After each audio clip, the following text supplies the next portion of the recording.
Nasa ikalimang araw na ang rollout ng pagbabakuna sa mga medical frontliner ng PNP dito sa Camp Olivas na nagsimula pa noong March 25. Ito yung mga pulis na hindi lamang tagapagbantay ng peace and order, kundi ang kanilang duty ay extended sa mga quarantine facilities ng Regional Health Unit ng PNP sa gitnang Luzon. Yung mga hindi kasi namin kakayanin yan kung kami lang sa Regional Health Service 3 ang gagawa kasi kulang kami sa manpower, kaya kumuha kami ng mga medical reserve force. Itong mga medical reserve force na to ay mga pulis natin sa different police stations na mayroong mga medical backgrounds.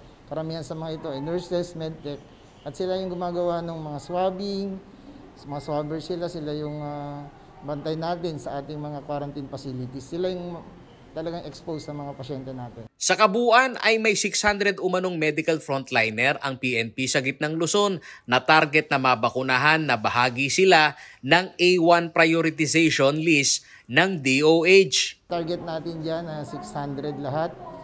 Yung frontliners natin, nandyan yung mismong kami, mga organic ng Regional Health Service 3, ang ating Medical Reserve Force at ang ating Station Health Units.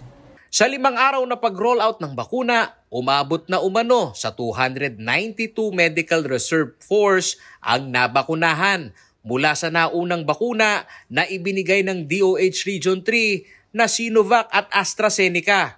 10 naman umano sa higit 200 nabakunahan ang hindi isinalang sa pagbabakuna dahil sa kalagayan ng mga ito sa kanilang kalusugan.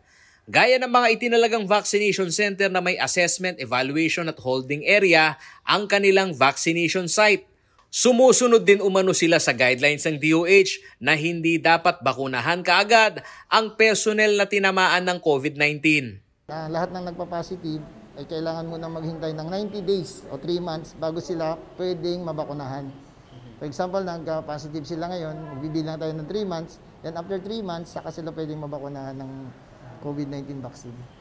Hanggang sa Miyerkules Santo, aarangkada ang kanilang rollout sa pagbabakuna at muli umano itong bubuksan pagkatapos ng mahal na araw. Sa pag-rollout ng vaccination program ng PNP, posible rin umanong maitalagang vaccination sites ang Camp Olivas, habang wala pa umano silang impormasyon kung kailan ang schedule para sa lahat ng mga pulis ng gitnang Luzon. Paulo G. Santos, CLTV News.